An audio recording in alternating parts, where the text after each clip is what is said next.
Good morning, everyone, and thank you so much for joining us. My name is Elena Crespo, and I'm the Vice Chair of Programming for Stanford in Government, Stanford's largest nonpartisan student organization.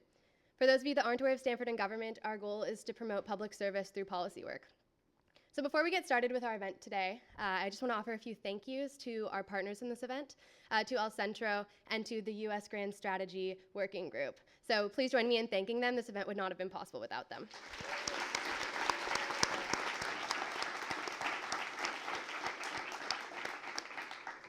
And then I'd also like to offer a thank you to FSI for hosting us in this gorgeous space. So please join me with that as well.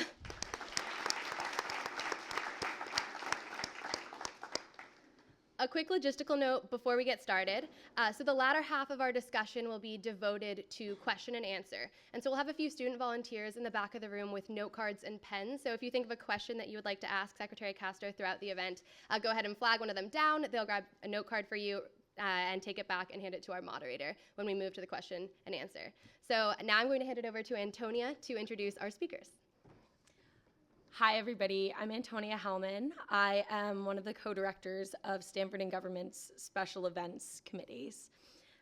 Thank you all so much for joining us this morning for a discussion on foreign policy and national security. Ben Polsky will be moderating the discussion. He is an MA student in the International Policy Program. He co-leads a workshop group on U.S. Grand Strategy housed in the Freeman Spogli Institute. And the discussion, like Elena mentioned, will happen after Secretary Castro's remarks. Now to introduce our speaker, Julian Castro served as U.S. Secretary of Housing and Urban Development under President Barack Obama from 2014 to 2017. Before that, he was mayor of his native San Antonio, Texas, the youngest mayor of a top 50 American city at the time. In 2012, he gave a rousing keynote speech at the Democratic National Convention, during which he described the American dream as a relay to be passed from generation to generation. As Housing and Urban Development Secretary and mayor, he worked to reduce homelessness and fought for opportunities for all Americans. Secretary Castro is also a Stanford alum, having earned bachelor's degrees in political science and communications and graduated in 1996. We are honored to welcome back to Secretary Castro to the stage.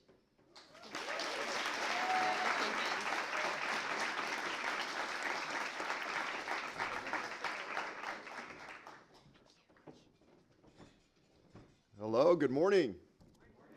First of all, let me just start off by saying a huge thank you to you, Antonia, for the introduction, and to Elena as well, to everyone who's here. You know, it's great to be back at Stanford. I usually get out here about every, year or year and a half, and I'm always reminded that this is where the place that my brother Joaquin and I, many of you all may know, I have a twin brother, Joaquin.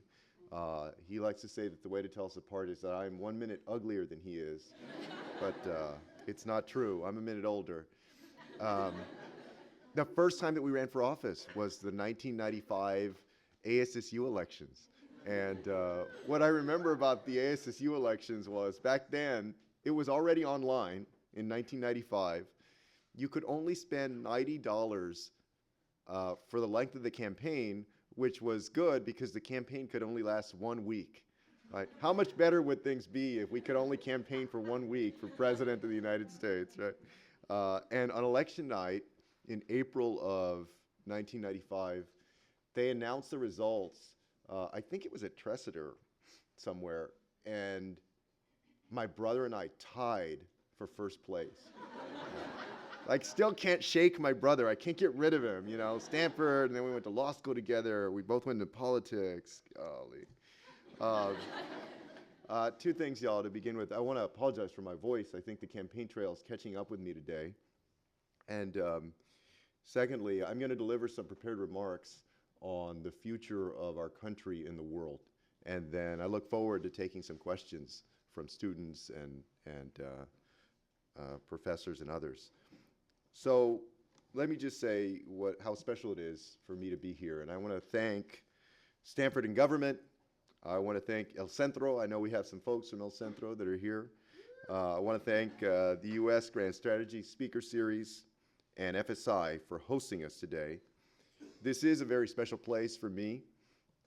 It was here that my brother Joaquin and I first saw a world outside of our hometown, the way that I'm sure so many people here feel as well. Joaquin and I grew up on the west side of San Antonio, which is a community of humble and hardworking families.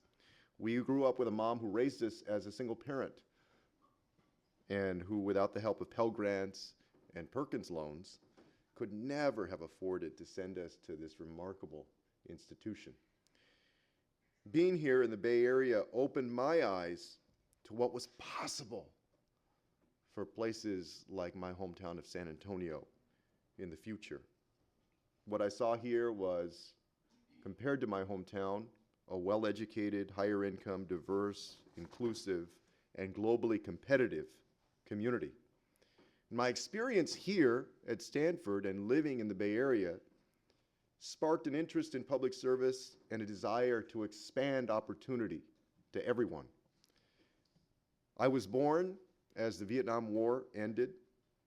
I was raised in the twilight of the Cold War and witnessed the collapse of the Soviet Union as a teenager. When I arrived here in the fall of 1992, the United States was at its pinnacle of power. Many believed that authoritarianism was in permanent retreat and that America, as the dominant superpower, would lead a free and increasingly democratic world. At the time I began my career in public service in 2001, the world looked very different than it does today. That year, the terrorist attacks on September 11th killed almost 3,000 people. As a young leader in my community, I saw how Americans came together in the days after that tragedy. But I also saw how some in our country succumbed to open displays of nationalism and nativism, and how we launched open-ended conflicts that have hurt our nation's standing and even our moral credibility. The scars of those years persist, even as we experience new challenges. But I believe that a more promising chapter of our nation is yet to be written. My own family's American story, like I'm sure many of the stories in this room, is an example of that promise. In 1922, my grandmother moved here from Mexico as an orphan. She had no formal education, spoke little English, and her documents said that her reason for coming here was simply, quote, to live. She passed away a few months before my brother and I graduated from Stanford, but if she were here today, she would have thought it extraordinary that just 2 generations later, one of her grandsons is a member of the United States Congress who represents the neighborhood that she came to in 1922. And the other is here to share his vision with you for the future of our country as he campaigns for President of the United States of America.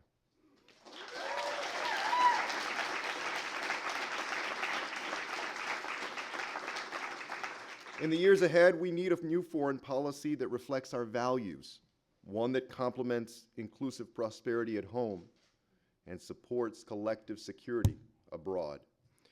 We need a new vision for the future that pursues a more just world by defending democracy and a more peaceful planet through diplomacy. When people around the world think about what the United States of America stands for, they often say 3 things: freedom, democracy, and opportunity. But today, just about everyone, from students protesting in the streets to leaders laughing in public meetings, is wondering about the future of American leadership. The answer is this: to reclaim our role as a beacon of hope for the vulnerable and as a place of refuge as well for the vulnerable. We have to be a nation of moral authority that stands up for human rights, that pushes back against tyranny anywhere, and that promotes peace and prosperity everywhere. Today, our allies question our commitment, and our adversaries are emboldened. The current administration is more interested in photo ops with dictators than progress on nuclear proliferation. President Trump withdrew from the Iran nuclear deal and abandoned our Kurdish partners. in Syria. He cozies up to Vladimir Putin while alienating our NATO allies. But we can't let this president's failures distract from our larger challenges: climate change, endless war, inequality and poverty around the globe and here at home, mass migration and non-proliferation, cybersecurity, and challenges as we grapple with a world impacted by artificial intelligence. Authoritarianism is on the rise, from China and Hungary to Russia and Brazil. Strong men are consolidating political and economic power to benefit themselves and their cronies at the expense of their citizens and of democracy. It is no accident that these are also the leaders most determined to scapegoat immigrants, members of the LGBTQ community, and religious or ethnic minorities. There is a disturbing trend of renewed divide between democratic nations and authoritarian states. We are entering a new era of geopolitical competition between open societies and closed states. Authoritarians are actively seeking to expand spheres of influence, export models of authoritarian control, and stir hatred and division in open societies. As an open society, we're more vulnerable to foreign interference. During the 2016 elections, and at this moment, Russia and other adversaries seek to take advantage of our nation's divisions. This is why our security abroad is inseparable from the health of our democracy at home. We cannot credibly say we support fair elections in Ukraine or Venezuela if we cannot guarantee them in the state of Georgia. We must work to heal our country and prepare our society to face adversaries that seek to divide us from within. We also have to hold our allies and partners accountable for safeguarding their own democracies. Our nation's commitment to the rule of law, to human rights, workers, and the environment must be unwavering. Even NATO allies like Hungary, Poland, and Turkey should be accountable for suppressing free speech and for enabling the rise of nationalism at the expense of ethnic or religious minorities. We can no longer separate our interests from our values, and it is important that we demonstrate that to our partners and allies. Every day, leaders face choices on what kind of society they want to build. As we speak, Israel's leaders face that same choice. I believe the United States has an interest in Israel's continued security and prosperity, as we do in the rights of the Palestinian people to live without fear in a future that they can choose for themselves. As Israeli leaders across the spectrum speak to ideas of unilaterally annexing parts of the West Bank, continuing to expand settlements, actions that make a two-state solution more distant, if not impossible, we must make clear that this stands against our values and interests. And our democratic values must also guide our actions when we seek new partners and reassess existing ones, such as our relationship with Saudi Arabia, especially in the wake of the Saudi-led war in Yemen and the killing of Washington Post columnist Jamal Khashoggi. The free press is under assault worldwide, from the imprisonments of Jason Rezaian in Iran, Wallon, Cha So-yu in Burma, and Ilham Tohti in China. A free and independent press is a guardian of democracy, holding governments accountable to the public interest. U.S. foreign policy must support freedom of the press, not undermine it while coddling tyrants who suppress it. Technology, too, has created new challenges and opportunities for free societies. Companies right here in Silicon Valley have a responsibility not just to their shareholders, but for how their products impact people here in the United States and worldwide. Facebook allowed its platform to spread hate in Burma and the genocide against the Rohingya. A white nationalist terrorist in New Zealand live-streamed his attack on a mosque. The video was shared on Facebook 1.5 million times within 24 hours. That attack in turn inspired a domestic terror attack in El Paso, where a gunman drove 10 hours to kill Latinos, targeting people he came to see as an enemy. I believe we can still live up to the promise of openness that the internet offers, but we need to be vigilant. And that means taking seriously the need for rules and accountability, while taking care also to oppose those, such as the Chinese government, who would use new technologies to control their citizens and persecute minorities. For better and for worse, just as capital flows freely in a global world, so too do opinions. Inspiration can catch fire, but hate can also spread like a pandemic. We need a new generation of leaders to ensure technology is ultimately a force for good, not ill. You are part of that new generation of leadership. The United States is entrenched today in numerous military conflicts around the world. The last 20 years of war have cost the American people over $6.4 trillion, and as many as 800,000 lives have been lost.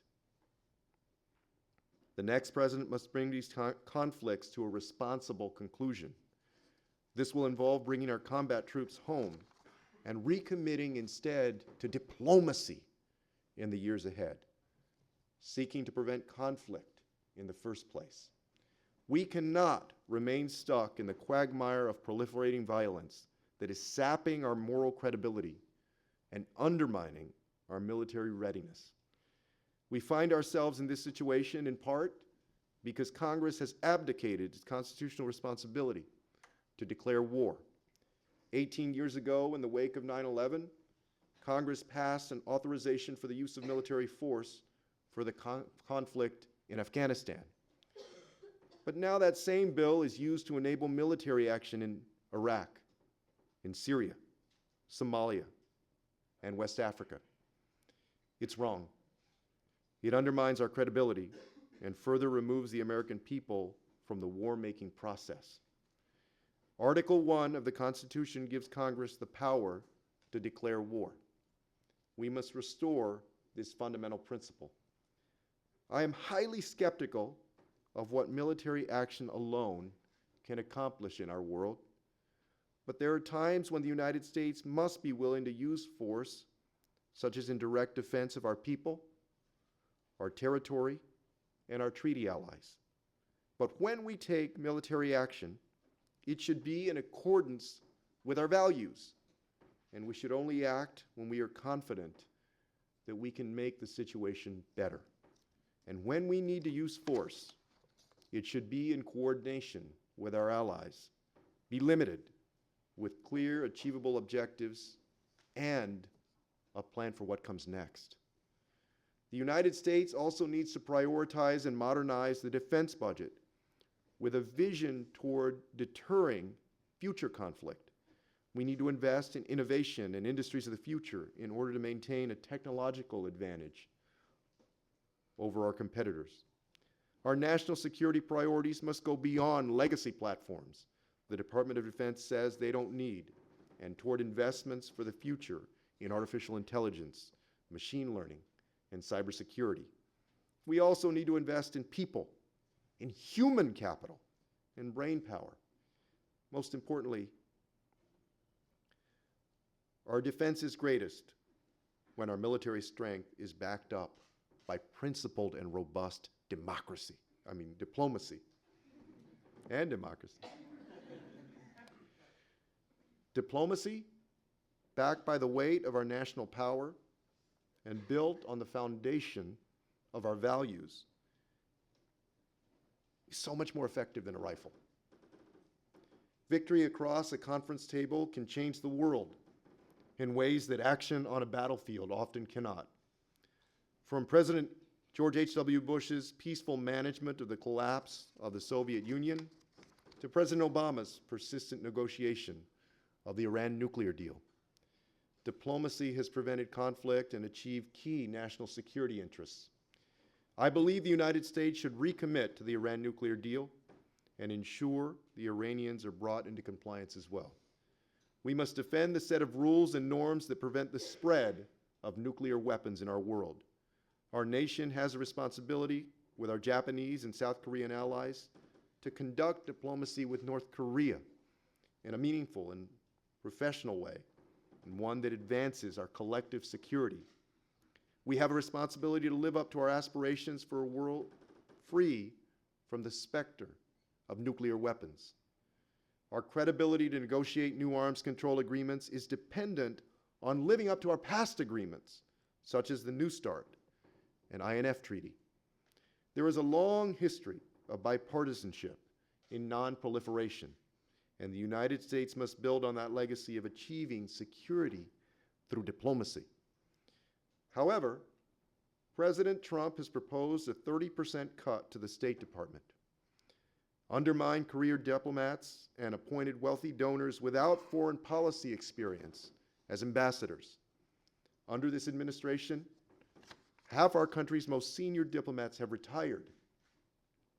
And disturbingly, applications to join the Foreign Service are down 50% from under President Obama's first year in office to now.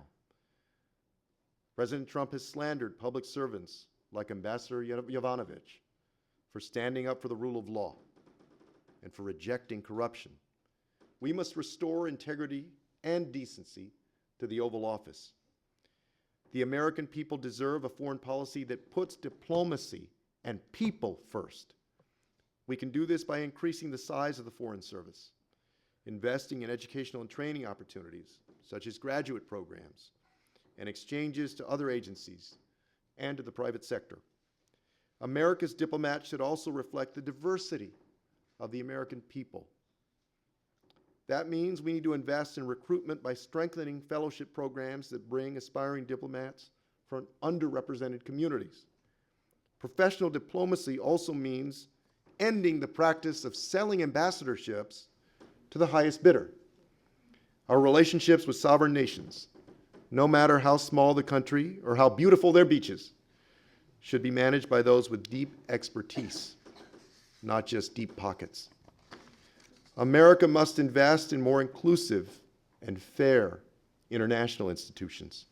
Our nation is stronger when we support an international system built on rules that make it harder to pursue armed conflict and easier to cooperate peacefully.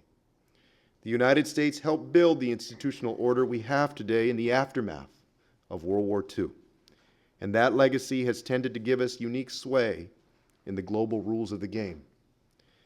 But durable institutions can't be centered on a single great power. We have to support international institutions generally while encouraging fair and inclusive reforms specifically. For example, I believe in the United Nations mission to maintain international peace and security. But I also believe the UN Security Council needs to include the democratic voices of countries like Japan, Germany, and India, so they remain vested in the UN's success. A new foreign policy, built on progressive values, must make room for new voices to rise up and be valued as equal partners.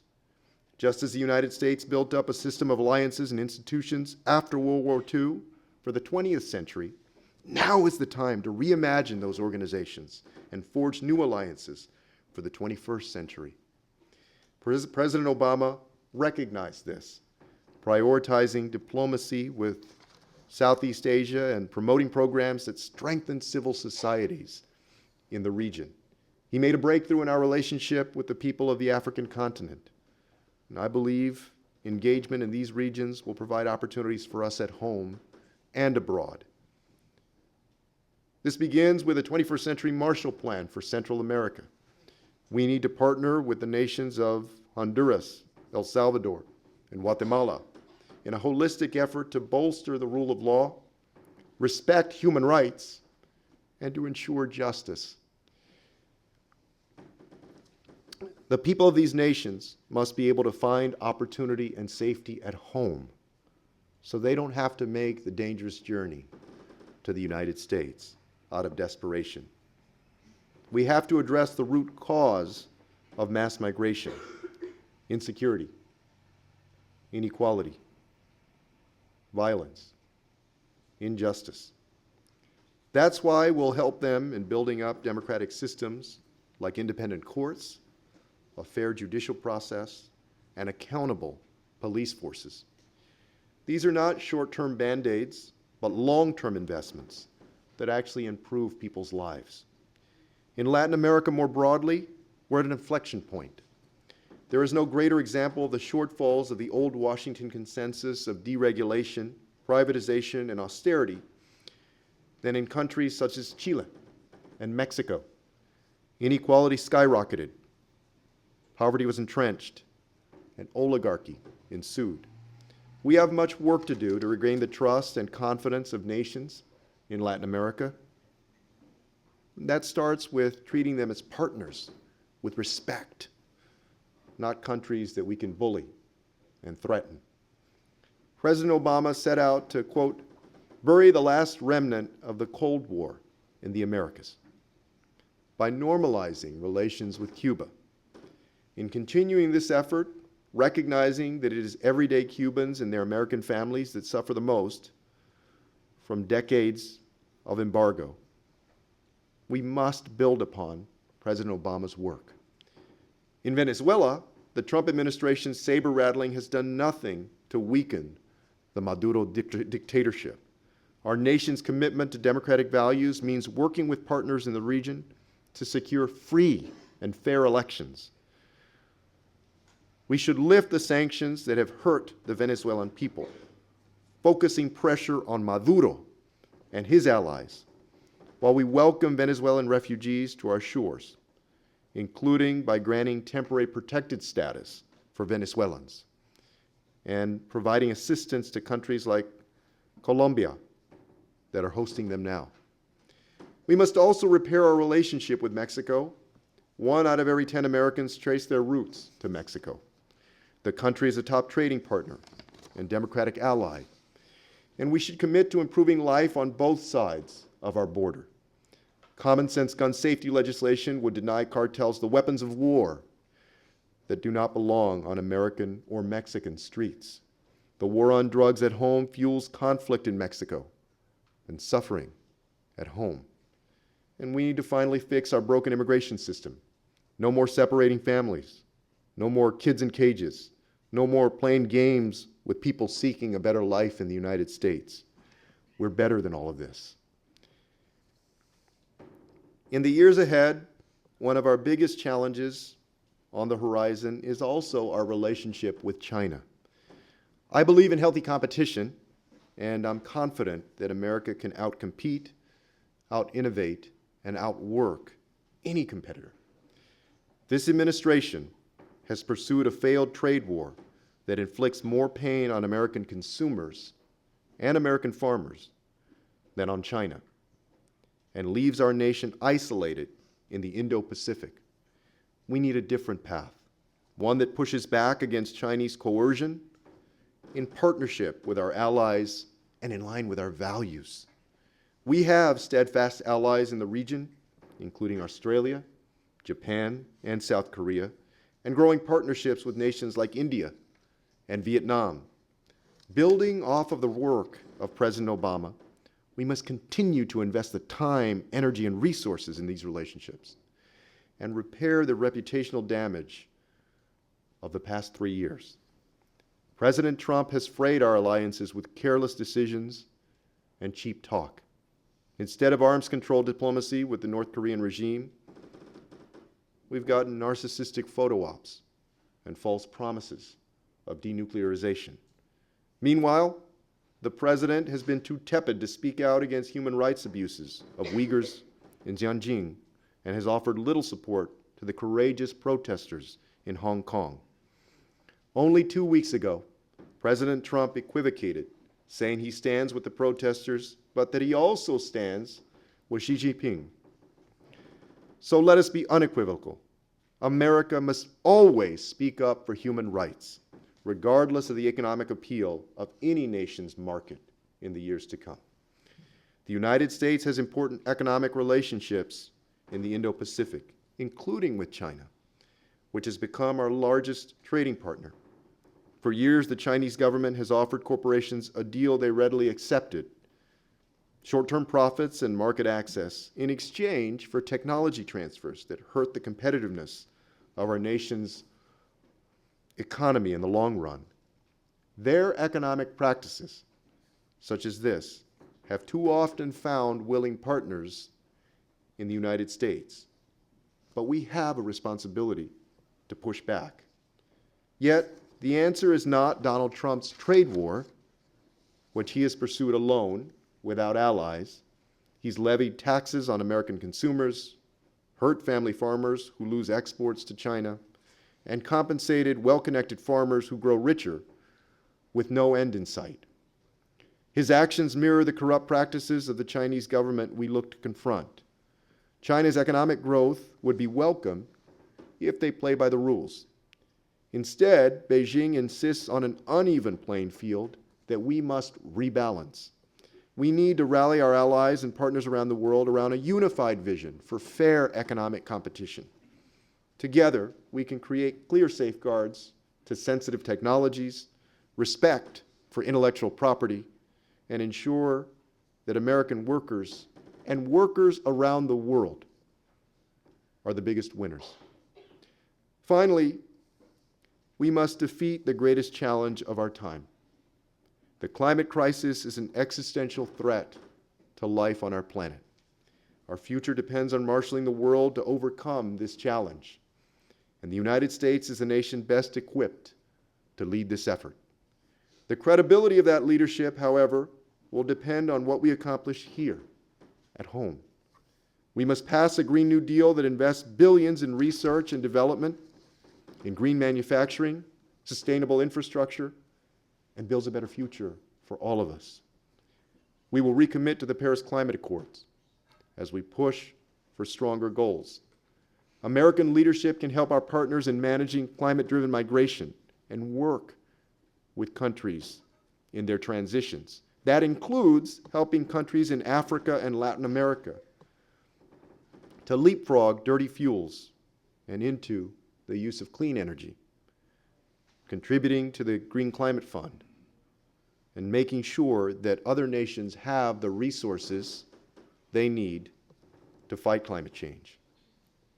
And, as the case of Bolsonaro in Brazil and the Amazon fire shows, standing up to authoritarianism is part of standing up for our climate.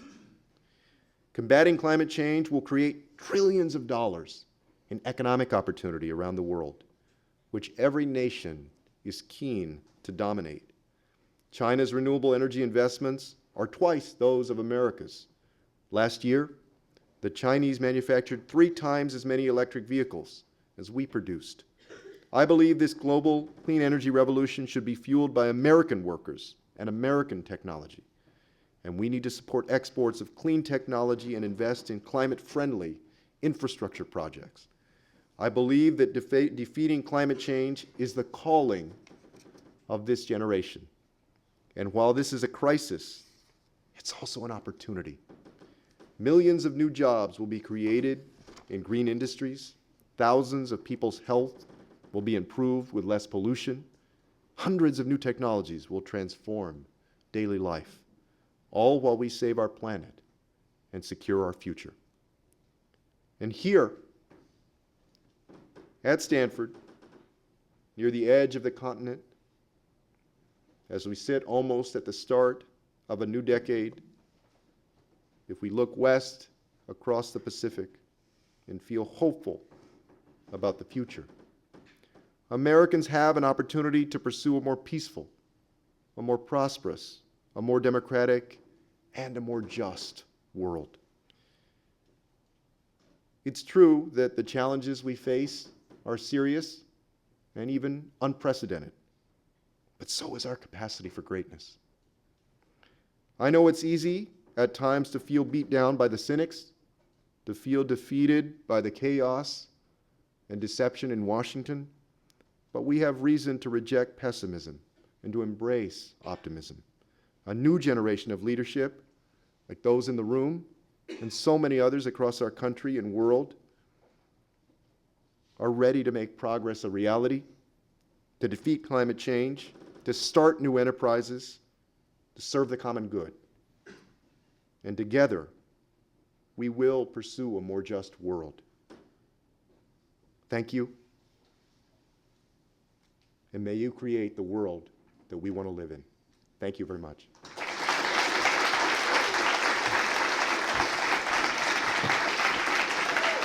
Thank you all very much. All right. So I think they're going to rearrange this setting here for a second, and we're going to have a quick Q&A, and then we're going to open it up for student questions. All right? Yeah, please sit tight.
Hi, everyone.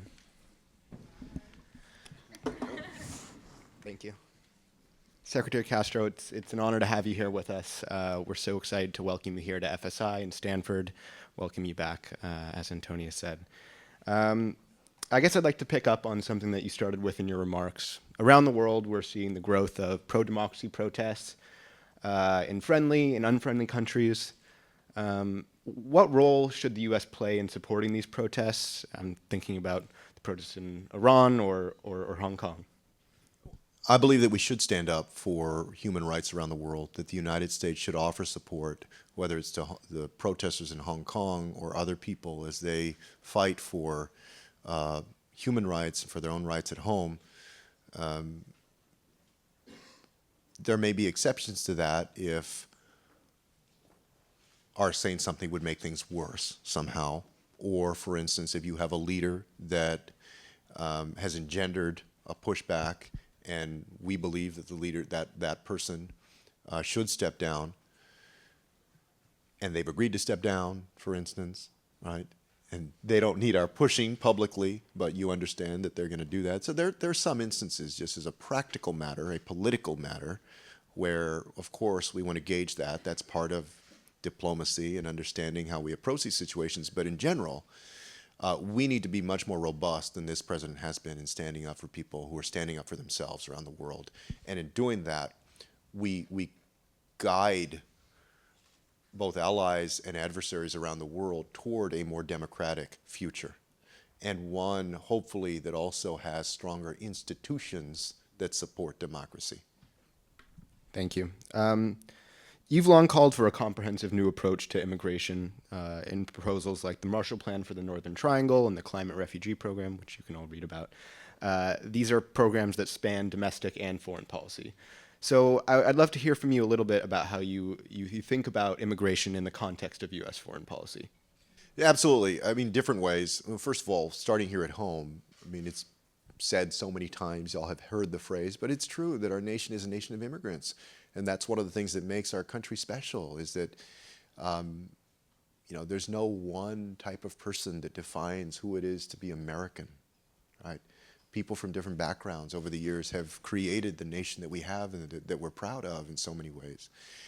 That has to continue. And so our policy at home, and I've laid this out in my immigration plan, has to reflect the challenges of this next generation to remain a nation of immigrants. How does that interact with places around the world? In different ways. First of all, a few years ago, our Defense Department began analyzing climate change, for instance, as a national security threat. I've called for the United States to specifically create a category for climate refugees. I believe we should do that. I also believe that our policy on immigration as it relates to countries around the world can help to build relationships. For instance, you have both Latin American family members here, Asian American family members here, who have family members that are still in those home countries, among many, many other people who live here of different national origins. Those relationships I have found, as somebody that grew up in South Texas, they impact the ability of the United States to either interact smoothly or with more friction with other nations.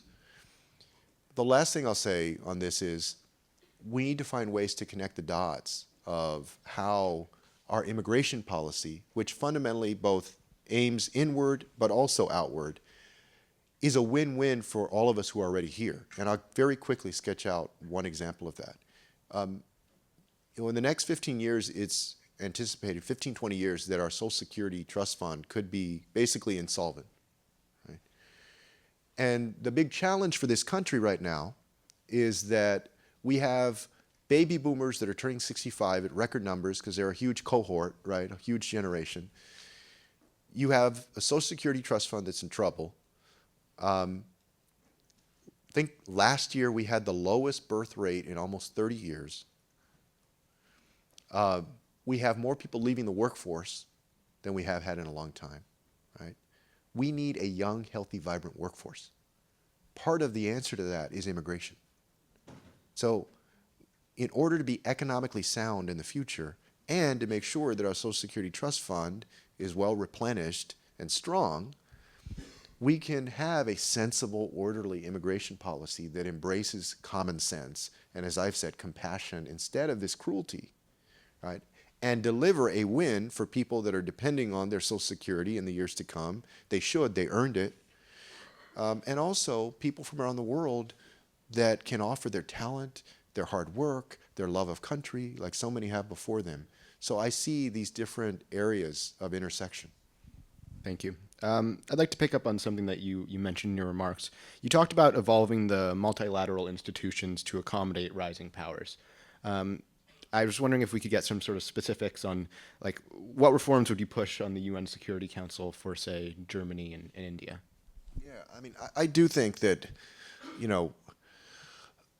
we need to be, first of all, the United States needs to be much more proactive in engaging these institutions than we have been under the Trump administration, because I think in so many ways we've walked away from that commitment.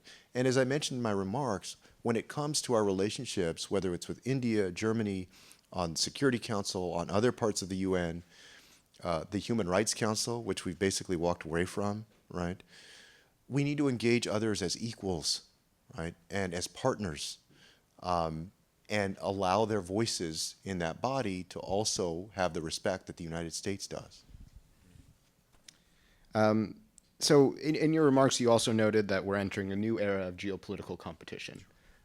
So I'd like if you could just sort of expand on what are the areas in which the U.S. is least prepared to engage in that competition, and maybe what are our strengths as well? Well, I mean, I think we're compared to most nations around the world, the United States is very well prepared. I mean, we're sitting at a university that is a great example of that. We're still a nation that is producing tons and tons of young people with the intelligence, the talent, the ability to innovate, to come up with great ideas that are going to affect how we become, a more economically powerful nation, a more just nation, all of those things. I do think that we're falling behind when it comes to investment in basic research and science, whether you're talking about computing or artificial intelligence, other sectors.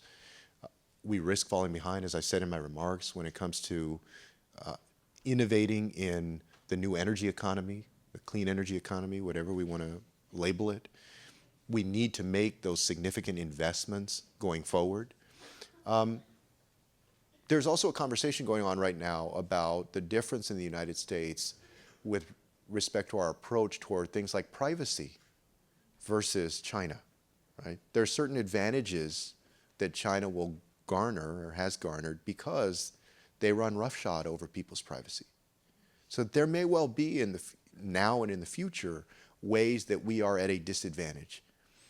I think the answer to that is to try and address those shortcomings in the United States with an eye toward preserving the values underneath that have made this country the special country that it is. In other words, we don't want to forego people's privacy just because we think that we're losing in some way to China, right?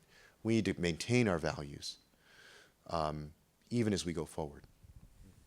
I'm going to open it up to some of the student questions that we've received in great handwriting, by the way.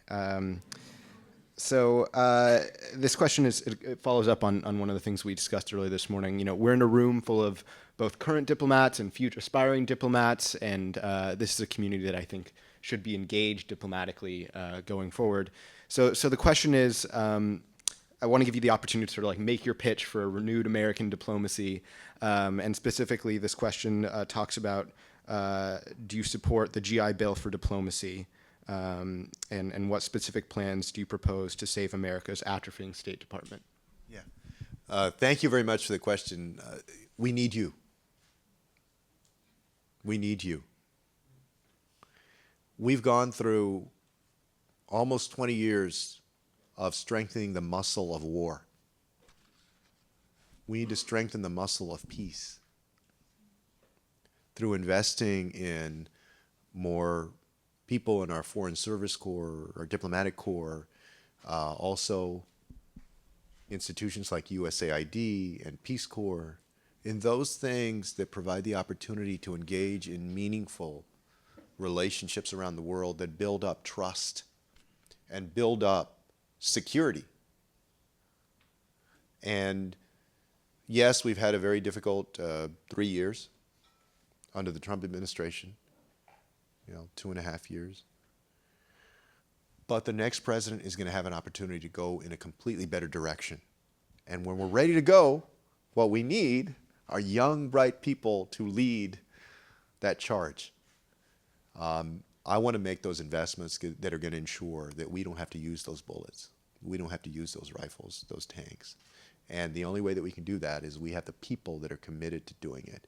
What I have found, y'all make me feel old, a lot of y'all. And my brother and I turned 45 in September. What I have found is that this is a generation that is acutely interested in building peace instead of war, that has grown up with the specter of conflict throughout their entire existence almost. Or for some folks, if you're 18, for your entire existence. And I think people are ready to invest in the muscle of peace. Right? Me too. This question speaks to something, again, in your remarks. It says, how do you believe we should approach decisions where our interests counteract our values? For example, offering military aid to the Philippines to counter China's influence despite Duterte's human rights violations. I believe that we should always lead with our values, that should be the strongest, that should be given the strongest weight. Of course, there are hard choices that we have to make sometimes, right? But at every juncture, we need to find ways to move our values forward and ensure that when it comes to these basic things that we believe in, like democracy and freedom and opportunity for everyone in a society, then even when relationships are long-standing relationships with like our relationship with Saudi Arabia, I believe that we should reevaluate those going forward and lead as much as we can with our values. Thank you. I'd like to go back to something that you mentioned, sort of about U.S. presence in Southeast Asia. Would you reconsider joining a TPP-like arrangement? And how would you if not, how would you distinguish your approach to countering China in the region to the current approach? I've said that if we enter another trade agreement, that we should do really three things. Labor standards, environmental standards, and enforcement standards have to be stronger in our future trade agreements, and we have to do that with labor fully at the table. But I believe that if we can engage our allies around a bigger trade agreement, but labor has to be at the table, and you have to do it with stronger environmental provisions, labor provisions, and enforcement provisions, because what we want to create is as much of a level playing field as possible. I think our American workers can outcompete and outwork anybody, but we also don't want them to be at a disadvantage. I also don't believe that our trade agreements should be crafted by just big corporate special interests who put their interests first in the trade agreement instead of the workers that we're supposed to be benefiting. If we can craft a trade agreement that puts the interests of everyday workers first, while of course also benefiting our American companies, right, and increasing our exports, then sure, I'm willing to pursue one. So this question has, how will your policies shape and improve the educational possibilities and outcomes for immigrant origin students? Here in the United States? I I assume folks are talking. I was the first candidate to lay out an immigration plan in early April, and my immigration vision represents a completely different way of doing things than Donald Trump's, as y'all might imagine. I feel very blessed in my own life with education, and I bet so many folks in this room do too, right? I congratulate all of you on your success for being here. I know that for so many of you, what it means for you and your family that you are here in the first place. Immigrants, including dreamers and other immigrants to our country, should absolutely be part of educational opportunity that is offered in the future. And so in my immigration plan, dreamers and other immigrants would be able to access higher education. Obviously, you're already able to access K through 12 education. I've called for universal pre-K for 3 and 4-year-olds. They'd also be able to access universal pre-K. In addition to that, I've also said that I believe that undocumented immigrants should be able to access health care in our country for different reasons. First of all, I think that that's a human right. Secondly, they're paying taxes already.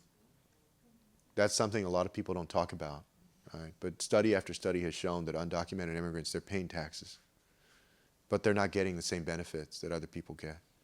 And then third, from the perspective of a taxpayer, we already pay for the health care of folks who are undocumented. It's called the emergency room.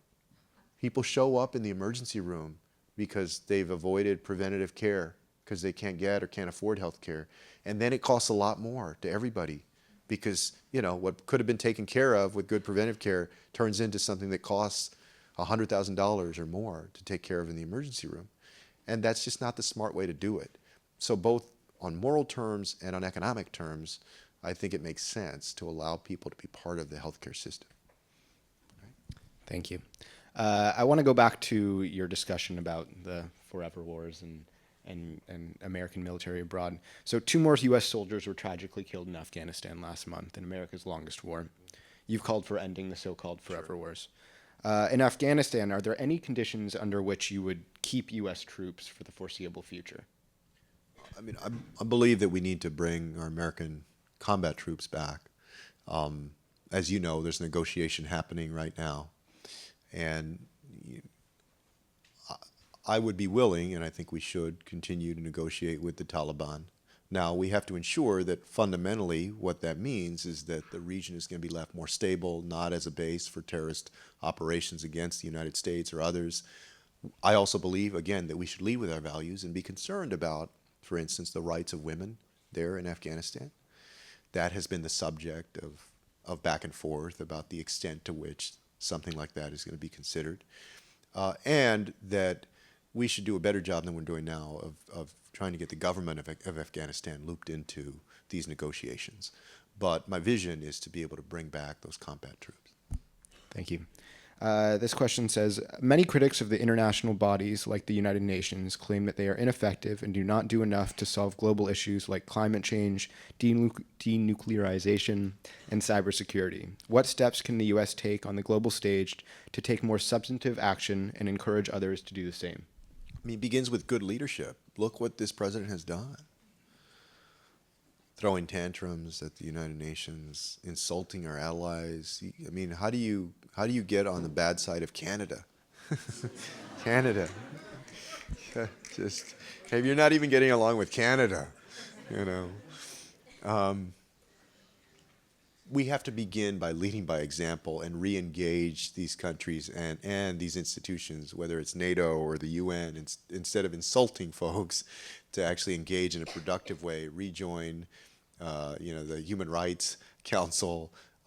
As I said, ensure that other countries that perhaps haven't always been treated with the same amount of respect are treated with that kind of respect. But we can also call for reforms. Look, the United States should be robust in its call for reforms to these institutions. I absolutely believe that. Just like our policy doesn't stay in place and what we do doesn't stay in place, what these institutions do should also reflect the world as it changes and the challenges that we need to meet.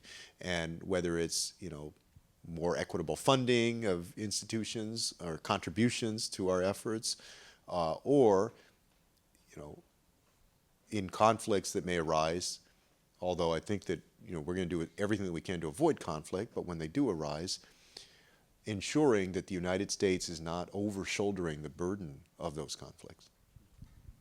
And before I let you go visit your old haunts, what should we be doing here at Stanford to prepare us to be the global leaders of the future? And then I'd also just like to add, just thank you for your time here. Yeah. Yeah, well, and thank you. Yeah. All right. I mean, a lot of it y'all are doing.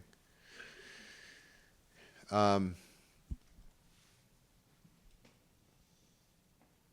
think one thing that I would say, if I could offer something to folks, is one of the things I wish that I had done even more of when I was at Stanford and also at law school, was to engage in the community and the world outside of here more. As I experienced in the classroom, the eye-opening lessons that you get here. When I came here, like I said at the beginning of my remarks, it really opened up the world for me, of meeting people from different places with different ideas, different backgrounds, and still with this common sense among everybody that everybody is here because you're smart, because you earned it. You have a great future. But sometimes it's true that we can also get caught up in that, and what I found most rewarding about public service, especially at the local level, was the engagement with people in their everyday lives. And when you start doing that, you get to kind of compare and contrast the lessons with the people that you're either working with or volunteering with or somehow engaging. Do both of those things throughout your time here. I wish when I was in law school that I had done clinical work, right? And, of course, my brother and I were engaged in some activities here and volunteer work here as students. But I wish I would have ventured out more into the community, into nonprofits that are doing work with homeless individuals, which is a huge issue here, or, pick your issue, but doing meaningful work in the community, because I think we want to shape leaders that have both of those things. And that's my advice. All right? Thank you so much, Secretary Castro. If we get a round of applause.